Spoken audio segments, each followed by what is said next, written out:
Sir ప్రక్రియలో భాగంగా తెలంగాణలోనూ ఓటర్ల సంఖ్య భారీగా తగ్గే అవకాశం కనిపిస్తుంది.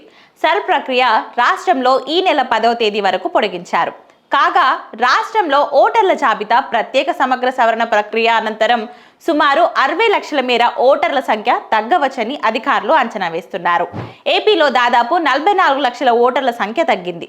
అయితే తొలగించే ప్రతి ఓటర్కు నోటీస్ ఇచ్చి సమాధానం వచ్చిన తర్వాతే నిర్ణయం ఉంటుందని ఎన్నికల అధికారులు స్పష్టం చేస్తున్నారు. సర్ నమోదులో భాగంగా ఇల్లు మారిన ఓటర్ల వివరాల సేకరణలో ఇబ్బంది, చనిపోయిన వారు డూప్లికేట్ ఓట్లు, ఇతర రాష్ట్రాల వారి ఓట్లు వంటివి దీనికి కారణమని చెబుతున్నారు. అయితే 10వ రోజు తేదీ గడువు ముగియనుంది.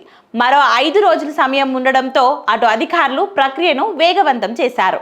ఓటర్లను గుర్తించి వివరాలు నమోదు చేయడంపై బూత్ స్థాయి అధికారులు, వివిధ పార్టీలకు చెందిన ఏజెంట్లు నిమగ్నమయ్యారు. ముఖ్యంగా నిర్ణీత చిరునామాల్లో లేనివారు ఎక్కడికి మారారు, వలస వెళ్లారా, స్థానికంగా మరో చోటికి మారారా అనేది ఆరా తీసి వివరాలు సేకరిస్తున్నారు. ఇప్పటి వరకు 77.66% డిజిటలైజేషన్ పూర్తయిందని అధికారులు చెబుతున్నారు.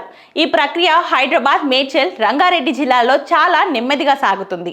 ఈ ప్రాంతాలలో భారీ సంఖ్యలో ఓటర్లు ఉండడం, అపార్ట్మెంట్స్, గేటెడ్ కమ్యూనిటీస్, చిరునామా నిర్ధారణలో ఇబ్బంది వంటివి దీనికి కారణమని చెబుతున్నారు. మొత్తంగా సర్ ప్రక్రియ పూర్తయ్యేసరికి రాష్ట్రంలో 60 లక్షలకు పైగా ఓట్లు తగ్గే అవకాశం ఉందని సంబంధిత విభాగాలు అంచనా వేస్తున్నాయి.